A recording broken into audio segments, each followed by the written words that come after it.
Harka fuunee akkamitti kajumtoota daawwattoota keenya hordoftoota amantaa Islaamaatiin irra deebi'uudhaan ammas Eid Mubarak isiniin jenna.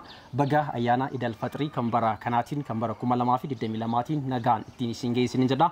Qophii keenya ayyaana kana sababeeffachuudhaan har'a waan guddaa tokko hojjetaa jirra.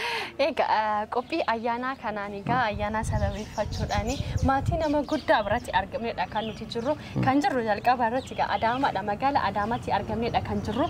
Magaala Adaamaa kan dhufneef sababaaf egaa maatii abukaatoo seera Abdul Jabbar Hussein biratti argamneedha kan nuti jirru. Maatii Abdul Jabbar Hussein akkuma uummanni Oromoo hundi beeku nama abukaatoo seeraa akkasumas ogeessa seeraa cimaa Oromoon qabdu keessaa nama tokko turanii osoo hin beekamin sababa hin beekamne jechuudha. Du'aatiin isaanii jechuudha. Haala hin beekamneen kan inni raawwate san booda maatiin isaanii maal fakkaatu maatiin isaanii maal keessa jira kan jedhu ayyaana kana mana akkuma amantaan Islaamaa nama ajaju jechuudha. Amantaan Islaamaa yeroo baay'ee beektaa wal gaafachuu waqtii kana keessatti keessumaayyuu wal gaafachuu maatiin kee maal keessa akka jiru gaafachuudhaaf egaa dirqamaadha. Nuti egaa Oromoon waggootota hedduudha beera goota dhabuun Oromoo waan haaraa miti. Haa ta'u garuu yeroo deddeebi'aan egaa Oromoon namoota jajjaboo namoota gurguddoo ta'an hedduu dhabaadha kan inni jiru. Abukaatoo seeraa Abdul Jabbar Hussein egaa gooticha artist Hacaaluu Hundeessaa boqotee asitti egaa kan inni lubbuu isaa darbu kan dhageenye. Haala kamiin maalidhaan kan jedhu egaa wanti uummata bira gahee hin jiru, dhugaan bahee hin jiru, dhugaan lubbuun isaa bahuu malee dhugaa isaa wanti dhageenye hin jiru. Garuu egaa maatiin isaa maal keessa jiranii haati manaa isaa hojjajjabaattee daa'imni isaa maal keessa jirti, haati warraa isaa maal keessa jirti, daa'ima kophatti guddisuu maal fakkaata.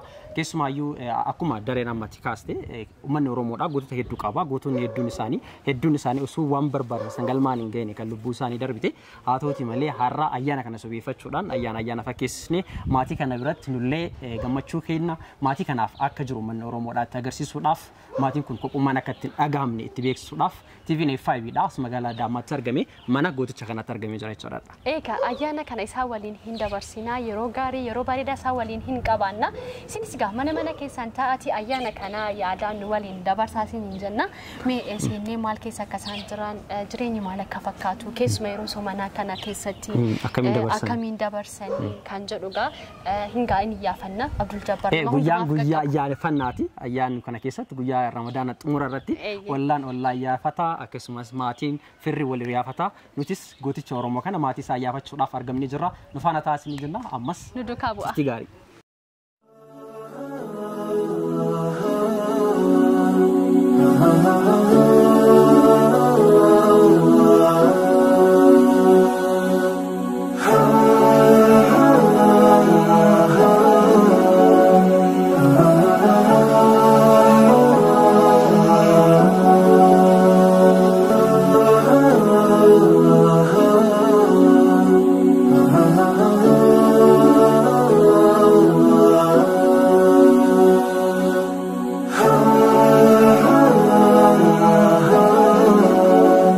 Kabajamtoota daawwattoota keenya ammas hordoftoota amantaa Islaamaatiin irra deebinee ayyaanni kun kan jaalalaa kan gammachuu isiniif haa ta'u jedha. Amma kunuu gara manaatti ol seenneetti jirra. Aniif dareen jechuudha. Maatii Abdul Jabbar ogeessa seeraa biratti argamnee jira jechuudha. Maatiin kunis qophaa'anii bal'inaan akka nu eegaatti kan isaan turanii mee isaanii wal barannee bal'inaan kan wajjin dubbannu ta'a jechuudha. Egaa ol seenneedha kan nuti jirru maatii jabaa maatii bal'aa gidduutti argamneedha kan nuti jirru goota keenya qaalii hundi keessan kan yaadatan maatii abukaatoo seeraa Abdul Jabbar Hussein biratti kan nuti argamneetiin kan nuti jirru jechuudha. Guyyaa har'aa ayyaana isaa waliin dabarfachuuf feenee gara Adaamaa dhufneedha kan nuti jirru akka jalqaba irratti isiniif himneetiin turre amma gaamee ayyaana isaa waliin haala bareedaaf miidhagaadhaan hin dabarfanna. Haati manaa isaallee mucayyoo bareedduun isaallee asumatti argamanidha kan isaan jiranii isaan of nuuf haguuguu beeksisa. Maatiin bal'aadha. Maatii hedduutu as jira. Mee isaan irraa eegalla. Isin daawwattoota keenya wal baraati. Ani maqaan koo Sooriyaa Kadirin jedhama. Haadha manaa goota Abdul Jabbar Husseinidha. Sagantaa Iidii nu biratti dabarsuuf miidiyaan FIB nu biratti argamee jira. Baay'ee galatoomaa jennaani. Hunda dura baga geessan. Baga geessanii. Hundumtu baga geessanii isiniin jenna. Ayi mee giftiin keellee wal habar. Maqaan koo Hira Abdul Jabbar jedhama. Kutaa meeqa barattaa? Kutaa lammaffaa. Kutaa lammaffaa barattaa? Akkam ture soomanii soomaa turte ati? Biraan geenne? qarsin. Tole meesinis nu baraatu. Anis artist Abdul Nasir Bayan jedhama. Hordoftoota amantaa muslimaatiin baga ayyaana sooma hiikkaatiin isiniin gahe jedha. Anis Hayyuu Hussein jedhama. Hordoftoota amantaa muslimaa bagattiin isin gahe jedha. Ani Caalii jedhama. Maatiidhaan baga sooma ayyaana kanaan isin gahe jedha. Amantiin kiristaanaadhaan. Ammas isinillee Galatuma ani Fatiha Muhammad jedhama. Hordoftoota amantii muslimaa kan asitti argamtanii fi iddoo biraatti argamtan hundi keessanuu baga geessan. Hayyee maqaan koo Kiyaar Hussein jedhama. Hordoftoota amantii islaamaa kan biyya keessaa biyya alaa as jirtaniif kadhartan hundaanuu bagattiin isin gahe jedha. Maqaan koo Muhyiddin Umar Kadir jedhama. Hordoftoota amantii islaamaa guutuu addunyaa irra jirtan baga ayyaana kabajamaa ulfeeffamaa ayyaana Eid al-Fitriitiin isiniin gahe jedha. Hayyee Kiyyommoo Rahima Qaasim jedhama. Sooriyaa Kadirii fi Hiree Abdul Jabbaaritti aansee hordoftoota amantii musliimaa hundaanuu bagattiin isiniin gahe jechuu barbaada. Anis Arsiitti Isaanoo Abdallaa jedhama. Duraan dursee adde Sooriyaa Kadirii fi mucattii bareedduu isii Hiree Abdul Jabbaar baga ayyaana Eid al-Fitriitiin isin gahedha. Itti aansee hordoftoota amantaa musliimaa hunda addunyaa irra jirtaniin baga ayyaana Eid al-Fitriin isin gahe jechuu barbaada. Tole daree isaanis akkas jedhaniirani atillee jedhi redeebi. Gadhee jira hunduma keessaniin maatii bal'aa kanaanis namoota mana keessan teessanii qophii kana daawwataa jirtan hundumaanii baga ittiin isin gahe irra deebiidhaan isiniin jenna. Mee egaa sooree akkam ture soomni? Amma furame kun. Soomni baay'ee gaariidha. Baay'ee namatti tola. Baay'ee ture. Baay'ee bareeda ture. Ayyaanni Ramadaana amma dhumatee jiran jala garuu akkamiin dabarsisan jechuuf amma daree isin gaafattee turte ji'a kana keessatti ayyaanni kun akkam ture isin biratti keessumaayyuu ayyaanota biraa irraa wal bira qabdan ilaallan kan bara kana akkam ture? Ayyaanni bara kanaa nuuf baay'ee ulfaataa ture.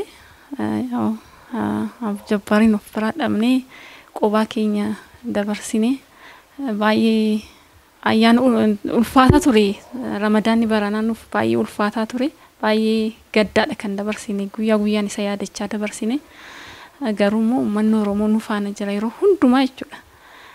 Yeroo hundumaa uummanni Oromoo baay'ee nu bira dhaabbatanii ji'a kana guutuu akka nutti hin dhagaamneef baay'ee nu bira dhaabbatanii guyyaa guyyaadhaan wal jijjiiraa nu bira dhaabbachaa turanii warri biyya alaa illee ijoolleen shamarranii qarreewwan biyya Arabaa hojjetan kan akka haftee nadhii gammadaa qarreewwan haftee nadhii gammadaa qarreewwan haftee leenjisoo diigaa kan jedhaman fa biyya alaa ta'anillee nu yaadachaa turani guyyaa guyyaadhaan jechuudha akka nutti hin dhagaamne ijoolleen urjii qeerroof qarreen urjiiwwan Adaamaa guyyaa guyyaadhaan gaafa qabaadhaa kaasanii nu waliin dhaabachaa yeroo hundumaa nu wajjin gadda kanallee qooddachaa nu gammachiisaa akka nutti hin dhagaamne gochaa turani garuu nuuf baay'ee ulfaataa ture. Tole har'as daawwattoonni keenyas TV'n F5 illee akka ayyaanni kun isiniif gammachuu guddaa ta'e isin faana dabarsitan keessumaayyuu goota san dhabneeti kan nuti jiru irra deddeebinee waan san yaadatuman yeroo hundumaa sammuu keenya dhukkubsuu irraa wanti darbee jira waan ta'eef guyyaa ayyaanaa kanatti ammoo isaanis yaadataa akkuma isin kaastan namoonni baay'een isaanii hayyootiin baay'een isaanii isin faana akka jiran illee yeroo garaagaraatti isin ibsaati kan isaan turanii mee yeroo Abdul Jabbaar ture isaanii ayyaana kan akkamiin dabarsaa turan? Akkam jedheen sitti himaa akkan jedhee sitti himuun qabu. Walumaa magaalatti Abdul Jabbaariin kan dhabe Oromoo guutuudha. Namoota haqa isaanii dhaban hedduu bira dhaabbataadha kan inni ture. Namoota sagalee dhabaniif sagalee tahaadha kan inni ture. Namoota abukaatoo dhaabbachuuf qarshii dhaban hedduu isaaniidhaan bukkee dhaabbatee qabsoo uummata Oromoo keessatti namoota hedduu hagana hin jedhamne kan inni dudduuba taa'eetiin kan inni gargaaraatiin jajjabeessaatiin kan inni ture. Walumaa galagaa guutuu Oromiyaadha kan Abdul Jabbaariin dhabee gadda guddaan kan nuti dhagaame haa ta'uti garuu kan sooree adda dhaga yeroo immoo soomanni kun immoo isa jalqabaadha siif natti fakkaata qophaa keetiin hirmaati kee waliin yeroo ati dabarsitu egaa ulfaachuun isaan oolu. Baay'ee ulfaata garuu haa ta'uti amma mee gara ayyaanaatti as deebina atis Abdul Jabbaariidhaaf weellistee akka jirtu illee odeeffannee turre maaltu si kakaasime Abdul Jabbaariidhaaf akka weellistu? Kuni waan beekamaadha. Biyya tana keessatti Oromoon jaarraa tokkoo fi walakkaarraa dhiin ilmaan Oromoo jaarraa tokkoo fi walakkaarraa haga irratti Oromoo fi Oromiyaadhaaf dhangala'u osoo ka walitti qabamu taate galaana guddaa Atilaantikii fi Indiyaan Ooshinii gaaya jedheen yaada. Qabsoo Oromoo keessatti namoota hedduutu wareegama qaqqaalii kafalee kuni waan haarawaa miti. Homa abbootii teennarraa abbootii teenna akaakiyyee kenna abaabiyyee kennarraa kaasee haga irratti homa turetu Abdul Jabbaariin illee dhaqqabe anillee sanirra dhaabbadhee weellee kana dalagee weellee kana gaafa dalagu weellee kana keessa waa hedduutu jira. Waa'ee gootota Oromoo guutumaan guututti illee walitti qabatee wanni jiru jira. Achi keessatti waa'ee seenaa Dhoombirii fi Shinnii Gaallee jira. Seenawwan hedduutu ture. Waa'ee erga Dhoombirii bara Shinnii Gaallee dhaloonni numa dhiigaa jedha sirba san keessatti. Maaliif waa'ee Shinniigaa kana fudhadhee taayimingi an sirba san dalagu keessatti waa'ee amantiiti wayitu ture. Waa'ee amantiitiin wanni tokko tokko ummata raafamaa waan tureef sanirra dhaabbadhee sirba kana nama sadihiin dalaynee itti yaannee walaloof yaadaloo isaallee Waabee Idriis Kikkiyaa Badhaadhaa faana taanee dalaynee duyda hin dhungatanii hunda hin dubbatan jedha Oromoo yoo makmaaku waan har'a dubbachuu dadhabnes gaafni dubbannu gaafni dhugaan Oromoo dubbattu tokko hin jira jedhee yaada. Kanaaf waa'ee Abdul Jabbaar miira ittiin ibsuu hin qabu. Abdul Jabbaar nama jabaa akka ta'e ani waan dhuunfaa jabummaa isaa uummata Oromoo miliyoona 60tu beeka nama jabaadha. Jechatun hanqata walumaa gala waan Abdul Jabbaar ani daqiiqaa 5 fi daqiiqaa 10 keessatti waa'ee Abdul Jabbaar waan dubbatamee dhumuu miti waan guddaadha waan bal'aadha. Kana malees ammoo Abdul Jabbaar akkuma wareegamni isaa wareeguma gootonni qaqqaaliin kalee warra akka Haacaaluu fa'aallee kafalee kana keessatti gootonni Oromoo yeroo baay'ee namoonni Oromoo gootonni ilmaan Oromoo gootarraa ilmoon goonni hin argamtu. Namoota hedduu yoo kalaaltanii jettan taate goonni ilmoon dhalchu gootaaf ilmoon hin baatu. Ilmoon nama gootaa nama garii bakka namooma hin qabne namummaas hin qabu akka abbaa san hin taatu. Abbaan daadhii dhugeef ilma afaan urgaa'u akka jiran garuu duuti Abdul Jabbaar na gaddisiiftullee ilmoo goota ilmoo namooma qabdu ilmoo isa fakkaattu ilmoo qaruutee ilmoo qalbii qabdu ta umrii waggaa 8 ta yaanni isii waggaa 80 ilmoon akkanaa Abdul Jabbaar irraa hafuun baay'ee na gammachiisa. Duuti isaa na gaddisiiftullee jechuu uummata Oromoof illee abdiidha. Nama boru gaafii abbaa isaa kanallee gaafatti jedhee yaadu dhuma irratti gaani wanni uummata Oromootiif dhaamu akkuma kaleessa haqa isaa barbaadi tattaraarii falmataa dhugaa Abdul Jabbaarii jedheetu maangoola. Hayyee wallee kee kana osoo ati hin jedhin dura xiqqittii tanarraa dhageenyuti atillee itti nuuf ufta. Mee afaan sheenaa dhageenyu nuti. Mee wallee abbaa kee fi weellifame kana yeroo dhageessu maaltu sitti dhaga'ame?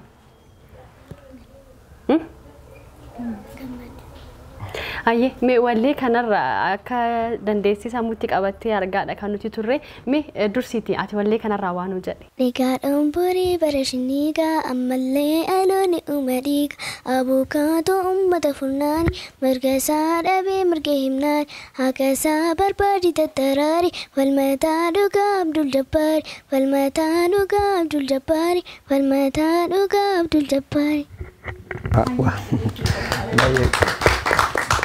Jaallattii gaafaan ishee mi'aa keessumaa isheen immoo yeroo wallee kana jettu gaawwaa tokko sitti dhaga'ama. Maal beekta dhugaan abbaa ishee karaa isheetiin argamuu danda'a. Kan uummanni barbaadee hin arganne kan seerri barbaadee hin arganne seerri waggaa hedduu fi faajjeef kan hin arganne tariitii ilmoon isaa kun dhugaa isaa kana barbaadee illee argatuu hin dandeetti jennee yaadna. Mee wallee kana immoo sitti adeebinu. Abukaatoon uummata furraani mirga isaa dhabee mirga himnaani akka isaa barbaadi tattaraali falmataa dhugaa Abdul Jabbaari falmataa dhugaa Abdul Jabbaari. Baay'ee galatoomii. Ta'ee wantoota keenya kan irratti argamnu ayyaana Idil Fitrii kan nuti kabajaa jirru maatii Abdul Jabbaar jidduutti argamneeti jechuudha. Ogeessa seeraa beekamaa Oromoodha. Ammas sagantaa keenya akkuma tuufitti jira. Amma mee gara soorettaa deebinu immoo gama kanaan namni callisee jira. Gara attas deebina. Mee gara keessanitti deebina. Ayyaanni kun akkam akka ture keessumaa soomni kun akkam akka ture nu kaastu jechuudha. Ulfadha. Ani ollallee miti maatillee miti. Haa ta'u garuu akka nama Oromoo tokkotti maatii Abdul Jabbaar quba qabaachuu qabna bira dhaabbachuu qabna waan jedhuuf fageenna walis hin beeynu garuu yeroo kanatti immoo isaan barree bira dhaabbachuu akka qabnu waan abdadheef amma garuu akka maatii taanee jirra dhimma kamirrattuu bahaaf gala isaanii hordofnee wajjin akka maatiitti socho'aa jirra jiini ramadaana akkam ture ka jettanii fi akka nama islaamaa tokkotti hawaasni islaamaa guyyoota keessaa guyyaa baay'ee jaalatu guyyaa jimaataa qaba waggaa keessaa immoo ji'a ramadaanaa hawwiin eegaa hin jaalata ji'a baay'ee guddaadha yoo ibsanillee ji'a ramadaanaa jechuun baazaariidha waan hundatu itti gurguramaa jedhama kanaaf jiini ramadaanaa ji'a nyaataaf dhugaatii otoo hin taane ji'a ibaadaatii ji'a qur'aanaatii hin dhaabbattaa badii keetiif dhiifama rabbiin gaafattaa maatii hawaasa fira biyyaaf waan hundaaf du'aayii goota baazaarii kana keessa ka namni gaafa baazaarii dhaqe waan hunda bitata ji'a ramadaanaa keessa waan ji'oota kaan gochuu hin dandeenye ji'a kana keessa lubbuu kee ittiin leenjifta akka gara itti aanutti ji'oota itti aanuuf leenjii fudhattaa jechuudha. Ramadaana jechuun iddoo itti leenjitee baatee ji'oota kanneen bu'aa itti buustu hedduu nu leenjisee nuti durumallee akka nama islaamaatti namni islaamaa ji'a kana eeggachaa turre ji'a san immoo eeggachuu qofaa miti akkasuma gaafa inni seenerraa gammachuudhaan quraana qara'uun salaatuun du'aayii gochuun karakkate gargaaruun gareenis dhuunfaanis gareewwan garagaraa ka gara amantiitiin ka gama oromummaatiin amantiin otoo nama addaan hin baasiin bifa saniin wal gargaaraa wal bira dhaabbachaa ollaa gaafachaa akka waliigalaatti ji'a maanu biraa deeme jennee nuti itti gaddinu malee nu miidhee soomni nu laaffisee waan akkas jennee hamilee itti cabnu miti jechuudha. Kanaafuu achaa dabalu ka guyyaa otoo danda'ame. Jidduu kana keessatti daree ammas namni amantaa biraa hordofullee walitti dhufeetti uummanni Oromoodha kan kabajatu amantaa kiristaanaati kan isaan hordofanii garuu ammoo ayyaana kan bareechanii maatii kana wajjin kabajuuf namni as argamu tokko illee jira isaan wajjin turtaas Oromoon beekama amantiin wal hin qoodu kutaa wal hin qoodu gaa Oromoon ammataadha ollaan immoo keessuma yeroo sooma ramadaana akkasii walitti dhufanii gaa zoomni kiristaanallee hiikamee jira miti yeroo sanattis immoo akkam turte sooreen dhuftee sin gaafataa turteetti galatooma har'a bichaa miti kan inni irratti hirmaadhu ani maatii keessaa isa tokkodha walitti dhufeenya nutuun ta'in maatiidha yeroo hundumaan irratti hirmaadha ayyaana ramadaanaa kanarratti kanaaf walitti dhufeenyaa nutuun ta'in maatii walitti siqnuudha. Kanadha. Kanaafuu wal keessa deemtanii ayyaana yeroo ayyaana Eeyyee. kiristaanaa ጾመ hiikaa faasikaa darbee irratti sooreen dhuftee jirti jechuudha. Eeyyee dhufti. Hayyee sooree mee haati manaa gootumaa miire? Abbaa manaa cimaa abbaa manaa biyyaaf ta'u dudduuballee egaa haadha manaa cimtuu jirti. Yoo haati manaa abbaa manaashiif nageenya hin kennine cimina hin qabaanne bakka inni deemutti waan inni hojjetu irratti yoo hin gargaarre egaa jabinni abbaa manaallee hin mul'atu. Mee sooreen egaa ayyaanallee haa ta'u mana Abdul Jabbaaritti argamne egaa wayaa Abdul Jabbaar kaasuun isuniin ulfaata. Mee sooreen abbaa manaa kee fi haadha manaa akkamii turte? Hojii isaa irratti akkamiin isa deeggarta turte? Wantoonni akkasii yoga gootni lubbuun gootaata sabaati jedhu miti egaa guyyaa hunda siqixiin jiraatu bayee galuu isaa hawwiidhaan eegutu jira gootonni Oromoo baanaan egaa yeroo itti deebiin isaanii dhibutu mul'ataa jira baay'inaan waan ta'eef guyyaan akkasii kun akka salphaatti akka dhufu ni beekta turte. Guyyaan akkasii akka dhufu beekan ture. Haaluma jirurraa kan ka'e beeka. Yeroo hundumaa sodaadhaan ture. Waanuma sodaadheen irra ga'e. Dingatan dhufne yoo baay'ee sodaachaa turre har'a boortaa jennee sodaachaa turre. Tuma jiru ni fakkii. Mee haadha manaa hedduu mana isaanii ta'anii sagantaa kana daawwataa jiraniif illee haati manaa tokko abbaa manaa ishiidhaaf haala kamiin kan isheen abbaa manaa ishii deeggaruu qabdi akka inni hojii isaa irratti jabaatee hojjetuuf yaada isaa sassaabbatee biyya isaaf maatii isaaf ollaa isaaf akka inni waa gaarii buusuuf haati manaa gahee akkamii qabdi jetta? Haati manaa gahee olaanaa qabdi baay'istee abbaan manaa akka bahee akkasitti uummata gargaaree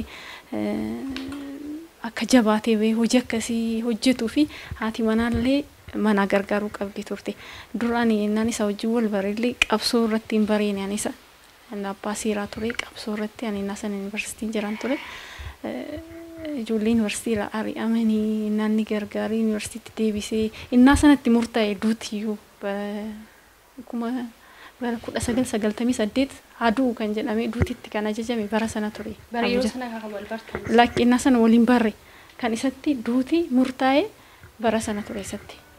Inna beeka hojii isaa beekan ture hojii isaadhaan hiriyoonni koo yuunivarsiitii ari'amanii innaan deebisee yuunivarsiitii gahuu kana kanaan hin beekan ture fagoodhumatti qabsoodhaan hin beeka hojii isaadhaan hin beekani kanumaan walitti dhufneelleeti. Ergasii immoo bakka haalli jiru jabaachaa deemee illee nasan akka ajjeesamuutti intanii jedhamee garuu mararsiisatanii nama sanayyuu beekumsa isaa gootummaa isaa sana mararsiisatanii duuti itti murtaa'e booddeeyyuu dhiisanii hojiitti deebisanii innaa sana jechuudha isa. Innaa isa booddees bakka inni ittuma fufee innatti fufu sanatti baay'ee tasaqqaqna ture nu. Keessumaa isheen alatti baay'ee nan sodaadha. Baay'ee isatti intaniin bilbilanii sodaachisuuni of eeggadhuun jedhuun isaanii anatti illee nama baay'ee bilbila kanarraan kan ka'e baay'ee sodaadhee gara booddeetti harkisaaniin ture booddee kanan jabeessuu dhiiseetanii akka inni kana keessaa bahu maaliif jiraachuu sodaa jiraachuu baay'ee sodaanni dhuma kana jechuudha. Baay'ee sodaannee gara deemutti bakka anatti illee bilbilanii baay'ee waan baay'ee namni bakka najjeesnaa of eeggachiisa akeekkachiisa guddaan na kenna manaafis biiroo hojjedhu dhufanii akka ajjeesan akka duuti mana koo seenu akkasumatti kallattiidhaan natti himaniiru. Duuti akkatu mana keenseenii sitti himnanaan jedhan jechuudha. Kanarraa kan ka'e gara booddeetti harkisaaniin ture hamman harkisuun keessaayyuu ni cimeedhuma bahee bakka ittuma caalaa deeme malee. Gara booddeetti hin jenne dhumarratti akkasitti gara booddeetti harkisaaniin ture naanni ba'u naanni galu naanni ishee fuudhee ba'u nagaadhaan deebi'u jedhee yaaduun dhumarratti naanni duuf ka'uyyuu torban tokko guyyaa lama guyyaa sadii naafu xiqqoo sa'aatii isa darbinaan bakka du'e har'a jira ollaan beeka namoonni as kireeffatan beeku bakka har'ammaa hin ajjeesanii jedhan ishee fuudhee ba'e yoo ta'e immoo bakka lamaan isaanii ajjeesanii jedheen haala dhaabadha balbala banee jechuudha. Eetuma sodaadhuudha beeka ollaan maal nani duukoon ollaan waan tokko sarpiraayiziin taane bar firri koo ollaan koo yoo yeetuma beeknuudha namni tokko bakka badaa bakka antaniin jenne akka inni kanaan du'u beekamaadha bakka kan akkasitti du'u eenyuyyuu beeka kun maatii keessan soddaa godha abbaan abbooleetti godhanni beeku bakka hundumtu beeku nam sadan isaanii keessaa tokkoon isaanii waa ta'uu etuma eegamuudha Jabbaar hin du'e kan jedhame malee diingata wanti nutti dhufee jiru nutti mamaa anatti simamaa isatti simamaa kan nurra hundumaafuu rabbiin waa hundumaan argaa kan hundumaa godhes rabbumaan ta'e fi akka isaas kan baasu uummata Oromootii fi rabbiidha uummanni Oromoodhaallee akkuma mamaatiin isaa dubbataa jiran jechuudha daree maybe dhugaan isaa sun ni qadhatti malee cittuu jedhama akkuma osuutti doorsisan osoo ganamaaf galgala baay'itiif galiitii isaa akkuma ammaa haati warraa isaa dubbatan jechuudha sodaachisanidha lubbuu isaa kan galaafatanii haa ta'uti malee gaafa tokko dhugaan isaa ifa baatee mul'achuu isii haftu. irra gidra caalatti iyyuugaa gaafa seenaa hojjettee darbitu egaa Abdul Jabbaar nama hedduuf sagalee ta'ee jira egaa akkuma sooreenuu kaastee namoota hedduu barnoota isaaniitti deebisee jira namoota hedduu hojii isaaniitti deebisee jira namoota hedduudhaaf abukaatoo ta'eedha dhugaa isaanii agarsiisee jira waan ta'eef dhugaa dubbattee dhugaa hojjettee waa gaarii hojjettee darbuun iyyuu lubbuun namayyuu tasayyuu ni baatee miire akkasuma seeraa kun keessumaayyuu namoota dandeettii qabanidha durallee kan waan kana hojjetan ogummaa seeraa kan hojjetanii sanbooda irratti namaaf dhaabbatanii osoo waan guddaan argatiin namaaf dhaabbatanii akka namni haqni isaa hin dabne akka dhugaan nama sanii hin dabne nama saniif kan sa'aatii isaa itti aarsaa kafalanitti kan isaa wareegamanii haa ta'uti ammas kan irratti argamnu qophii ayyaana iidaati egaa yaadaan bannee irraa kabajamtoota daawwattoota keenya maatiin as argamu bal'aadha nyaannis qophaa'ee jira nyaataalee dubbachuu dandeenya hireen faati hiree Tali, me, ammas isaan moo wajjin turte taasifna. Hayyee sooree daa'ima tana qophaa keedha kanaatii guddisaatiin jirtu uummanni Oromoo bal'aan si duuba jira dhugaadha. Antummaan uummata Oromoo guyyaa guyyaan argaan jira jettee jirtaati sooma kanarrattis yeroo garaagaraa irrattis egaa Abdul Jabbaar boqatee jechuudha. Daa'ima guddisuun maal fakkaata keessumaa ammoo mucaan kee wanti isheen ittiin si dhiphistu gaafii abbaa ishee ta'uu danda'a wanti yeroo hunda dhukkubbisti ta'uun jira. daa'ima guddisuun maal fakkaata kophaa ofii egaa daa'imni umurii isheen ammarra jirtu kun yeroo itti gaafii garaagaraa daa'imni nama gaafachuu dhaga. Baay'ee ulfaata. Isaan immoo rileeshiniin isaanii addadha. Akka abbaaf akka haadha miti namni hundumtuu akka abbaaf akka mucaa miti akka hiriyyaadha. Bakka addadha rileeshiniin isaanii addadha. Ana wajjin bada rileeshinii yuun qabdu isaa wajjinidha. Baay'ee bakka isheen laphee ishee cabe bakka kan hin baay'ee gaddu laphee ishee umurii kanaan laphee ishee cabuudha. Laphee isheedha kan cabe isheen. Na abbaa miti inni haadhalleedha. Isheefuu miti Abdul Jabbaar inkwaan dhala isaaf miti Abdul Jabbaar nama miskiina. Baay'ee miskiina Abdul Jabbaar namatti hin bu'u nama si wajjin taa'ee siif amma caachii ofiisaa boolla bu'uudha. Nama michootii keessi eeguudha malee nama sitti bu'u miti miskiina. Dhugaa dubbatee haqa sirreessi waan godhe tokkollee hin qabu. Dhugaa dubbatee haqa sirreessi. Kanumadha kan jiraanya isa qawwee malee wanti biraa wanti hin hanne hin bunne soban dubbanne dhugaa dubbatee kanatti akkas ta'e isheen illee lapheen ishee cabee gaaffii isheen yeroo duraa maal kaasuu isheen amma huqqattee itti baay'istee iyyaatti baay'istee abbaa ishee bakka abbaa ishee namni bu'uuf hin jiru. Namni hundaa'uun jiraattee iyyaanne ishee. Namni akkam taatiidha kan jedhe.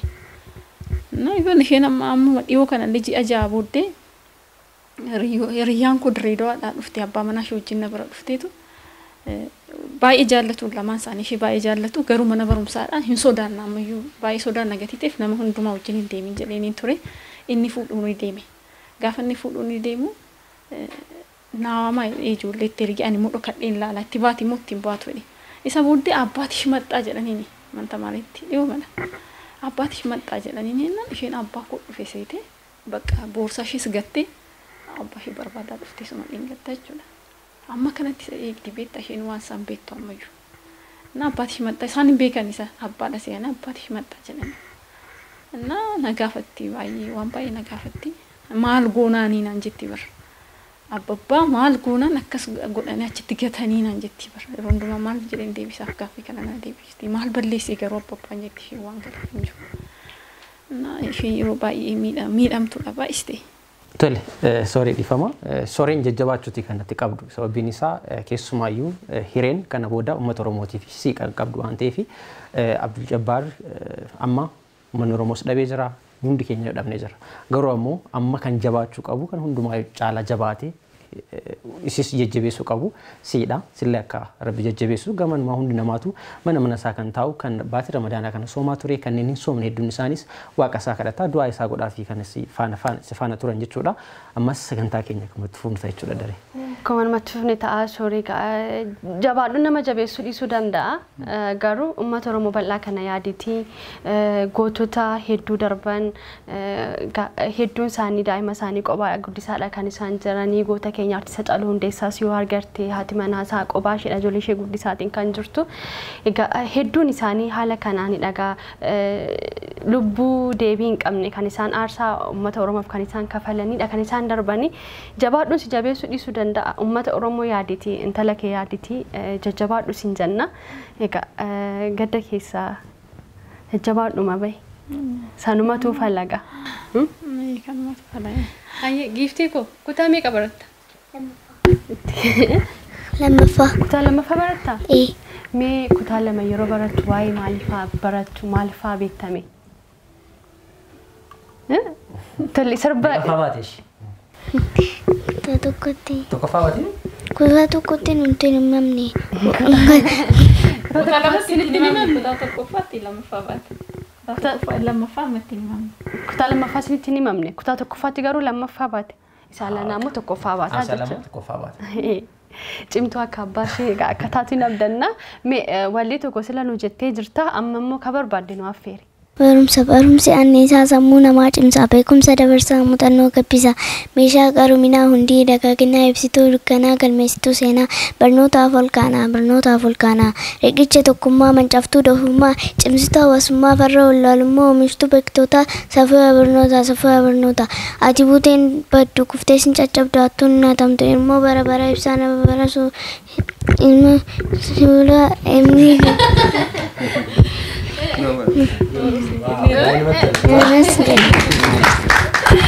yeroo barnoota keetu xumurtee guddattee akka eenyu ta'uu barbaadda yookaan maal ta'uu feeta? Hawwiin kee maal ta'uudha?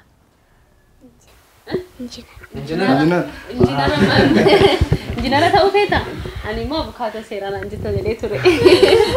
Injiinara ta'uu feeta jechuun mana konaaf ijaarta. Ayiga daawwattoota keenya maatii namatti tolu maatii bal'aa maatii guddaa maatii kabajamaa fi jaallatamaa gidduutti argamne egaa qophii ayyaana keenya gama keessaniin gahaa jirru ammallee itti fufneedha kan nuti jirru. Ammas isaan illee dubbanne maatiidha akka taanis ibsanii kan isaan turanii mee maal akka turan Abdul Jabbaariif illee bal'inaan nu ibsa. Obbo Abdul Jabbaari maatii osoo hin taane akkanumatti wal beeknaa yeroo tokko dhimma wayii irratti faa osoo inni lubbuun jiru yeroo lama akkas dhimma wayii irratti wal argine dhimmi sunis ijoollee hidhamte takkatu maallaqa akkas hin qabanii warri abukaatoo ta'uu dhabnaaniif isa dubbifne isa akka dubbifnu immoo kan nutti hime obbo Gammeedha. Hundi kan nama ajaa'ibu nama maallaqa hin qabne kanneen illee toluma abukaatoo dhaabbataa fi ture hedduu tokko ani wanna Abdul Jabbaari ibsee hin danda'u. Xiqqoonatti ulfaata ibsuun.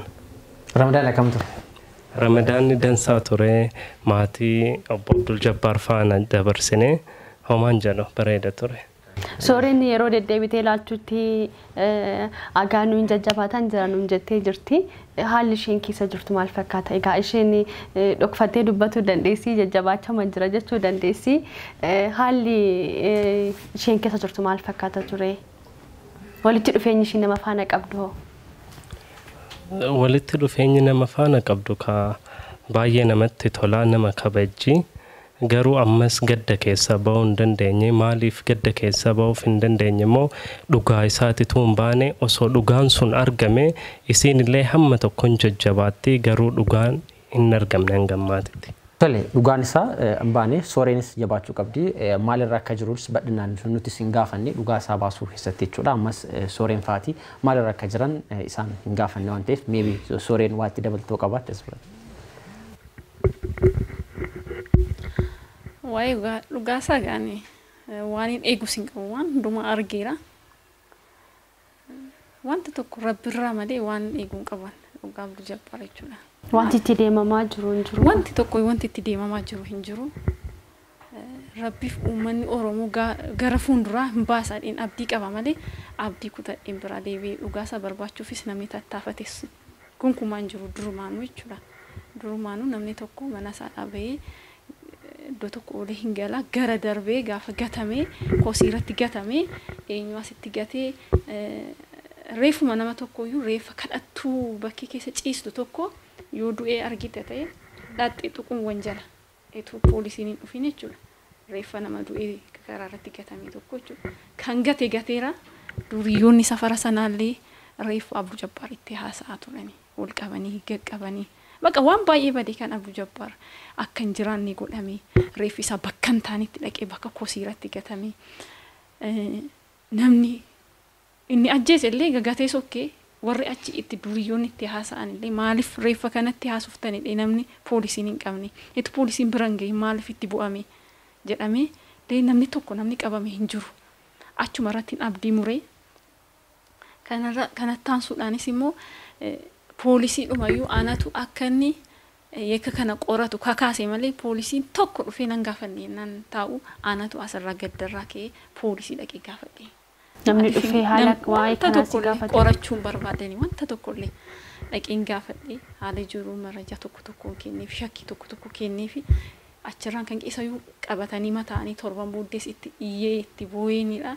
Kan isaan xiqqooyyuu socho'anii isaanuu socho'anii wanta tokko waan godhanii hin qabanii maaliif bakka duruma badee diraamaan hojjetame sun duruma badee hamma gola keenyatti jira ture nuti hin beeku malee gaafa sana hamma gola keenyatti zaraggaamedha kan ture cheeniinsa jechuudha.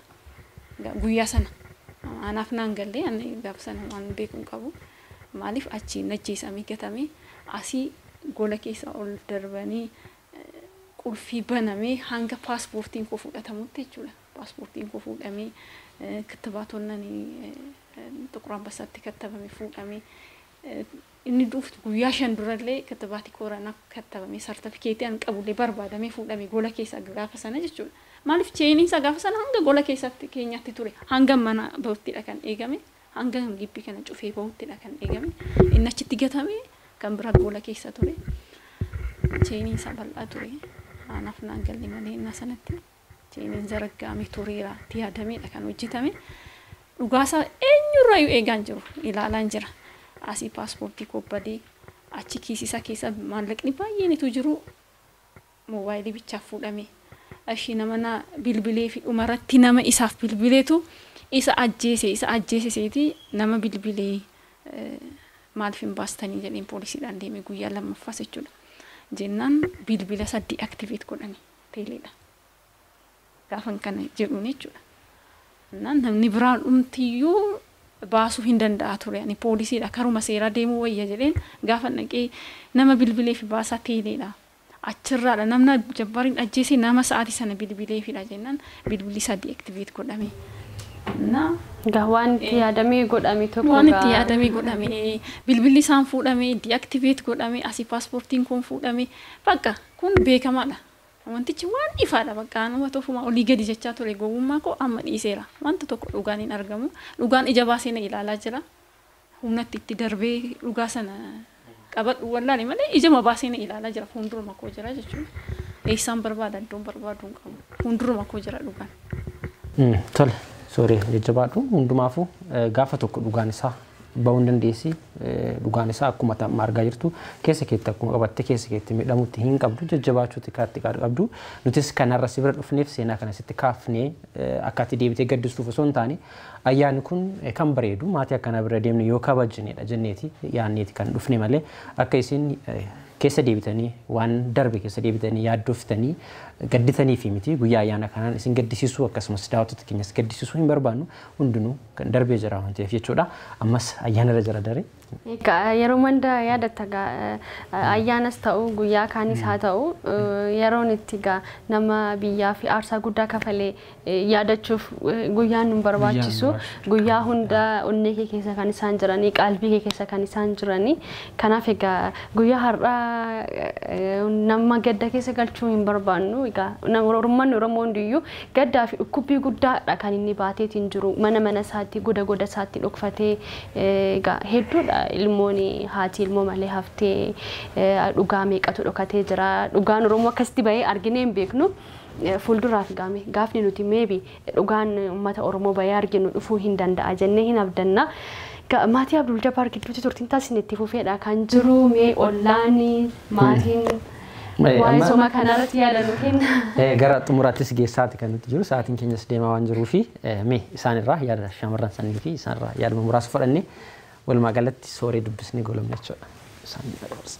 Tole mee Ramadaan maal akka ture Ramadaan keessa dabarsitan akkasumas maatiin kun isiniif maalidha kan jedhu. Jalqaba irratti maatiin kun fi dhimma Oromiyaatti walitti nu qabee deemnee immoo hanga obbolummaa hanga mana kana dhufnee normaalii akkuma maatiitti bullee nyaannee dhugnee deemuu geenneetiin jirra maatiidha jechuun ni danda'ama. Ramadaanni barana keessaayyuu haalli inni itti kabajamaa ture sagantaaleen gugurdaan magaalaa irratti sagantaa naftiraa qophaa'eetiin uummanni musliimaa haala bareedaa saniin wal gahee tokkummaa isaa bifa argisiifachuu danda'uun kabajaatiin tureera. Keessaawwan immoo akka qeerroof qarreetti haadha hiree wajjin taanii soomana kana kabajaa turuun kennamu adda nu taasisa. Ramadaanni bara kana akkanaan darbe jechuudha.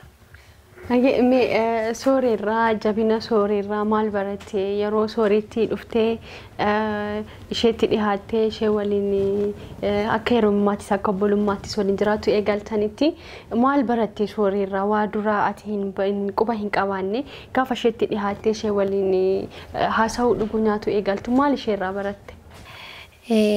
Dhugumaan soorrettiin nama jabduudha. Nama jabaa duuba dubartii jabduu jirti ka jedhamu sun dhugumaan ni mirkaneessiti jechuun ni danda'ama. Nu isii irraa wanta guddaa baranna. Ani wanti tokko kanatti dhagahamu keessaayyuu isiin yeroo seenaa isaa nutti himtu akka inni du'u hin beeka ture. Nama kana normaalii akka inni du'u osoo argaatiin jirtu hojii san dhaabsisuu ni dandeetti tureyyuu. Garuu inni illeen isteejii isiin akka san hin godhin jettuun bira darbee uummata kanaaf dhaabbataa turuun isiin illeen akka inni du'u osoo beektu dhukkuba san gara keessatti gadi qabattee jabina isiitiin isa deeggaraa yoom du'aa isaa eeguu dhiisisuun namni yoom du'aa fi hin beeku garuu gaafa du'a osoo itti himanuu akka sanitti du'a namaa eeguun baay'ee ulfaata. Kun cimina namaa mul'isa. Isiin haadha dhugumaan haadha nuuf immoo obboleettiidha. Nu isii irraa dhaloonni amma booddee jabina akka kanaa qabaannee akka itti fufnuuf wanta guddaa nu barsiisteerti jechuun ni danda'u. Mee manzumaa fa'a namoonni dandeettii akkasii qaban yoo jiraatan. Muna shidaa miti. Manzumaa Ramadaanni naaf bareeda ture. Ramadaanni akkuma obboleessi kaasee afaan isaatiitiin ibsi baazarsii guddaadha. Walitti dhufeenya uummata islaamummaa qofa osoo hin taane akkuma nama mattu namni walitti dhufaa wal yaadata yeroo kana. Ramadaanni akkanaan dabarfama. Ollaan kamuu even amantaa garaagaraa keessa jiraatan wal dhabdee yoo jiraate walii araaramanii jaalala guddatu yeroo sana biqilaa barakaa qaban Ramadaan akkasitti dabarsine haala waan dabarsine alhamdulillah. Manzumaan abbaa qabdi raayyaaf fannishee baa jira. Maal inni beektanii gaaf tokko Haji Adam Saddoo fi Shakmoo Kimoo namni jedhamu gootota Haji Adam Saddoo namni hin beekne hin jiru. Shakmoo Kimoollee akkasuma goota Oromoo hiriyaa isaati. Gaaf tokko gaangee zinnaara yaabbatanii taaziyaa namaa deemanii du'aa akka galan nama wayii halaalatti argan fageenya irraa jechuudha. Nama waa kadhatu wayii karaa irratti argan. Shakmoo Kimoo kun nama san bira gizee geenne hin boochisaa jedheen. Shakmoo jedhaan Haji Adamiin. Haji Adam ammoo yoo ati boochiftaan ammoo hin iyyisiisaa jedheen. Qalbii isaanii hayyummaa maaliif akka inni jedhe walirraa beekan jechuu. Saniyyuu caalayyuu gaatoo dhaqee nama san boochisnaan jetti ana dhaqee rukutuu danda'a. Boochisuu yookiin waan tokko gochuu dandeessa. Isaan garuu arjummaan akkamitti akka boocisan. Kanaafuu arjummaadhaan boochisanii waan deemaniif sanillee walirraa fahamanii maaliif akka inni jedhellee hiriyyaan isaallee fahame yoo ati boochifte anin iyyisiisa jedhee akkasumatti boochisan.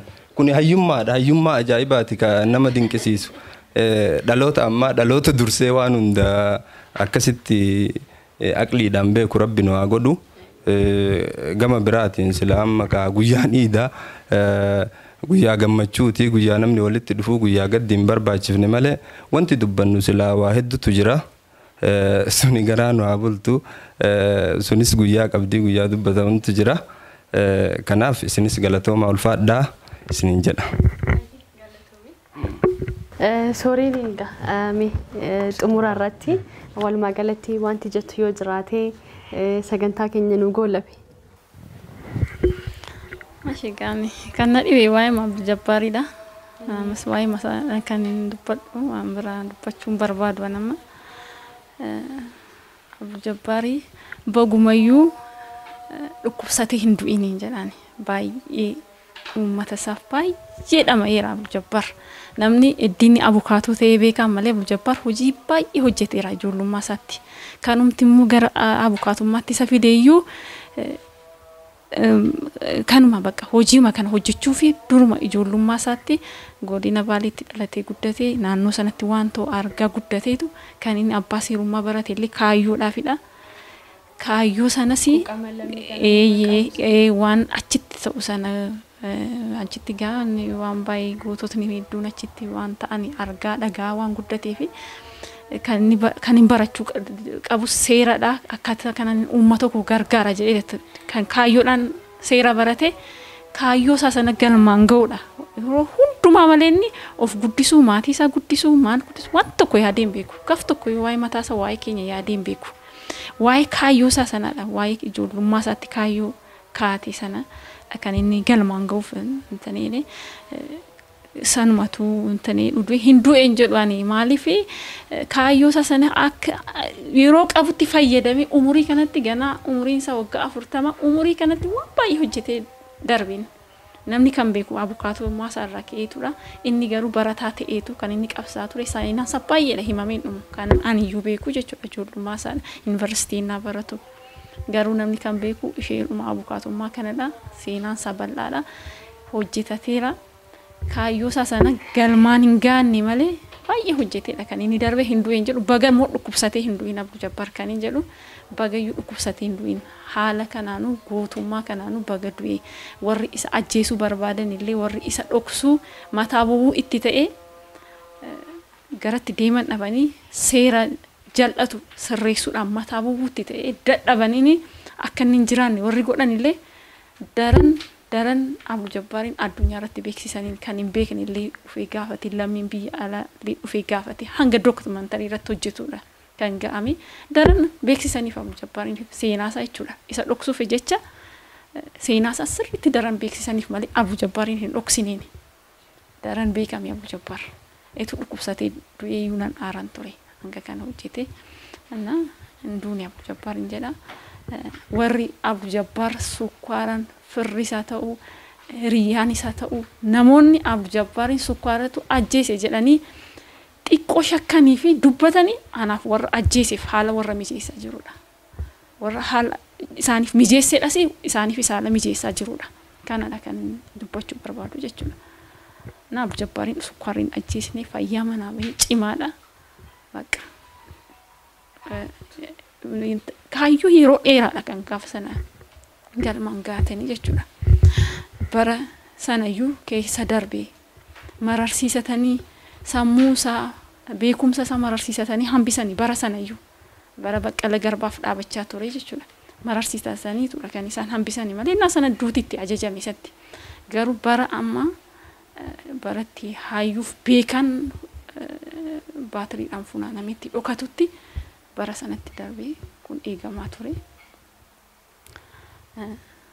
Kanuma jechuu barbaadani. Hani walumaa galatti waa'ee Abdul Jabbaar akkuma isheen jette seenaa isaa dubbannee goolabuu hin dandeenyu keessumaa isheen akka haadha manaatti akka hiriyaatti yeroo hiriyummaa yeroo haadha manaaf abbaa manaa ta'anii mana tokko keessa waliin jiraatanitti egaa waa hedduudha kan isheen quba qabdu dhuguma seenaa isaa dubbannee fixnu Abdul Jabbaar egaa abukaatoo ta'ee dhaabbatee guyyaan ittiin injifanne hin yaadatamu keejiiwwan jajjaboo gurguddoo ta'an yeroo inni akka salphaatti bira taru akka salphaatti yeroo inni injifannutti galmeessisuudha kan inni ture sooree nutis biratti argamne ayyaana kana si waliin dabarsuu keenyatti gammachuu guddaa nutti dhagahama mana keetti dhufnee si bukkee teenyee si waliin haasofnee gadda kanas gammachuu guyyaa ayyaana si waliin qooddatu keenyatti akka ifaayibittis akka dhuunfattis baay'ee gammanneedha kan nuti jirru nu jabaadhu janna. Sooreen keessumaayyuu jabaachuutti qabdaa hireenis malee nama biraa hin qabdu maatiinis uummanni Oromoodhaallee maatii sirraa eegaga daa'ima kanarraallee waa guddaa eega ati amma Abdul Jabbaar yoo darbee daa'ima kana jabeessitee bakka isaa buustee uummata Oromoodhaaf egaa intala jabduu intala rakkina sabaa furtuu beektuu guddoo taate akka isheen sabaaf dhaabbattuuf egaa kunillee egaa hojii manaa guddaadha. Kan uummanni Oromoo sirratti dhiisatiin abdii sirraa eeggataa jiru. Kanaaf ammoo jajjabaatteedha kan isheen daa'ima ishee waliin waa'ee boruu waa'ee biyya keenya yaaduu kanaati dandeettu. Kanaaf egaa jajjabaadhu siin janna. Guyyaa har'aan kun ammoo guyyaa gammachuuti. Kana boodallee kan dhufu waa hundumaayyuu sooreellee uummanni Oromoodhaallee kallattii hundumaanuu jechuudha akka isaan faana dhaabbatan keessumaayyuu daa'imni kun kana boodatti kan isheen qabdu uummata Oromoo bal'aatii fi hawaasa Oromoodha kanneen biyya keessa jiran akkasumas kanneen biyya alaa jiranidha. Gama biraatiin ammoo bor eegar jechuudha. Maybe daa'imni kun jechuudha dhugaa isaa kana kanadha akkanatti xaxamee shirri garaagaraatti xaxamee hamma ammaatti sun beeknaaf kanallee gara maatti kan deebisee baasu maybe daa'ima kanas ta'uuti kan isheen dandeettu walumaa galatti uummanni Oromoodhaallee daa'ima kanarraa akka bakka Abdul Jabbaaritti buutee fi waa hedduu akka hojjettuufis abdii guddaadha kan irraati qabu. Sagantaa keenya ayyaana Eid al-Fitr akka saweeffannee as magaalaa Adaamaatti argamuudhaan maatii bal'aa kana wajjin taasifne gara xumuratti geessinee jira. Maatii gootaa gidduutti argamne turtii nuti taasisne egaa walumaa galatti goolabaadha kan nuti jirru sagantaa keenya haa cufu. Asitti argamne namoota baay'ee wajjin taaneeti keessumaayyuu ogeeyyii gama teeknikaatii fi kaameraatiin nufaana ta'an Seenaa Lammii Ooliyaad Badhaasaa fi Abdii Dassaaleny nufaanatti kan ture. Abboo Maqaasoo fi Daraartuu Nagaashammoo isaan wajjin maatii kana keessummeessaa waliin turreetti kan itti jiru jechuudha. Qophiileen keenya kanneen iidaa hedduun ammoo gara fuulduraatti kan itti fuuta. Itti fufaan ta'uu soorii guddaa galatoomii mana keetti nu affeertee yeroo gaarii kana akkasii waliin dabarsinu akka nu affeeru keetiif guddaa galatoomii siin jannaa jajjabaadhu cimii atis akka abbaa manaa keetii guutummaa abbaa manaa keetii atis gootaadha guutummaa abbaa manaa keetiillee kana caalaatti fufsiistee cimtee diinillee hamilee kee cabsuu hin qabu. Ati yeroo cabdee isaanitti mul'atu hin barbaachisu. Ati cimteedha kan diina keellee haarsuutiin kan hanaatii qabdu. Daree keessumaa waan tokko mashiin kaastee turte namoonni isa dhoksuudhaaf yaalan osoo dhukkubsatee du'eeyyuu hamma ammaa kana caalaa Abdul Jabbaar hin beekamu tureeyyuu garuu ammoo isaan miidhuuf yookiin ammoo Abdul Jabbaar miidhuudhaaf waan barbaadan yoo godhan iyyuu har'a Abdul Jabbaar namni hin beekne jiru xiqqaa guddaan akkam ta'uu barbaadu jedhan akka ogeessa seeraa Abdul Jabbaar Huseen ta'uu barbaada kan isaan jedhani kun ammoo waan guddaadha jechuudha. Kanaaf uummanni Oromoodha gara fuulduraatti ammallee hayyoota isaa mana manatti jajjabeeffachuu keessumaayyuu kan harkaa qabu kanneen darban hedduun darbanii jiranii hedduudha bara baraan kan uummanni Oromoodha dhabu amma immoo kanneen jiran kanneen harka isaa jiran kunuunfachuu kanneen dhukkubsatanii mana jiran kanneen guyyaa ayyaana kana nama deemanii dubbisan hin qabne hedduun gama weellistootaatiin ta'uu danda'a gama aartistootaatiin ta'uu danda'a gama barreessitootaatiin beektota adda addaatiin ta'uu danda'a uummanni Oromoodha qarree isa harka jiru kana yookiin bullukkoo isa harka jiru kana kunuunsuu danda'u qaba jechuudha. Sagantaa keenya asumarratti golamneedha kan nuti jirru egaa seenaa darminyaatu seenaa waa hundatu yaadata seenaa Abdul Jabbaar hundumatu yaadata hundumatu qalbiidha qaba hundumatu sammuudha qaba egaa dhugaan isaallee akka baatu abdiin keenya guddaadha akka dhaabbataattis akka maatii FIB guutummaan keenya hawwiin keenya kanadha dhugaan sabai arguu hin feena egaa turtii keenya maatii Abdul Jabbaar gidduutti taasisnee asumarratti golamneedha kan nuti jirru qophiileen iidaa kan biroo hafanitti fufuu gama keenyaan nagaatti.